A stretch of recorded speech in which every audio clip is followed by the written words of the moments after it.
I survived the San Francisco earthquake of 1906. Chapter 10. Wilkie led them back toward Market Street. Wilkie was sure Fletch had gone back to the abandoned house where they stashed their loot. That way, if the police got us, he explained, they wouldn't find it. They zigzagged through the crowds of people. Most of them were heading away from where Wilkie was taking them, and no wonder. The damage was worse the farther south they walked. One boarding house was split in half. Another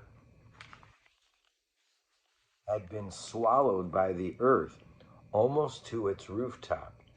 Trolley tracks were twisted like pretzels. On one block, men were trying to hoist a horse out of a hole in the street.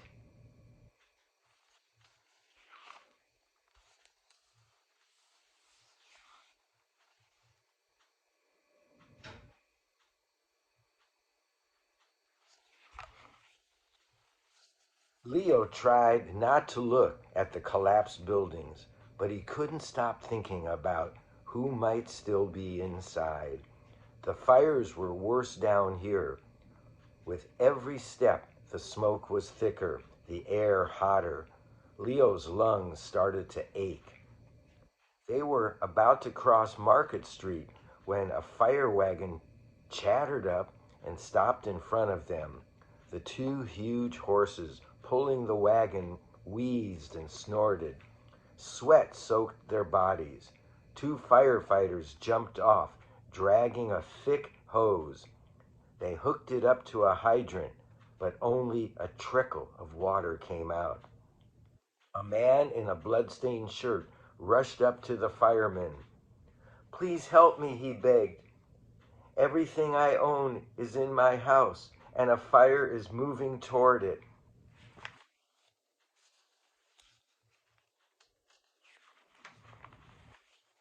He pointed across the street, where the roof of one house was on fire. Next door, men were leading horses out of a stable. "I'm sorry, sir," said the taller of the firemen. "The quake broke our water mains. We've been up and down Market. We can't find any water to fight the fires. You're just going to have to let the city burn," the man explained. The firemen said nothing, but their eyes, weary and scarred, told the answer. San Francisco was burning, and nobody could stop it. The firemen rolled up their hoses, climbed into the wagon, and continued down the street. Leo knew they should get out of here. Morris was right, but suddenly Morris gasped. "It's Fletch," he cried, pointing across the street. Leo saw him. He was carrying a small, tattered flour sack. "Fletch!" shouted Wilkie. His voice boomed through the smoky air. Fletch turned, took one look at Wilkie, and bolted down the alley next to the burning house. To Leo's amazement, it wasn't Wilkie who took off first after Fletch. It was Morris. They both disappeared into the alley. Leo and Wilkie started after them, but they had largely crossed the street when the ground jolted with another aftershock. People screamed, and I ran into the street. There was a deep, cracking noise right above them.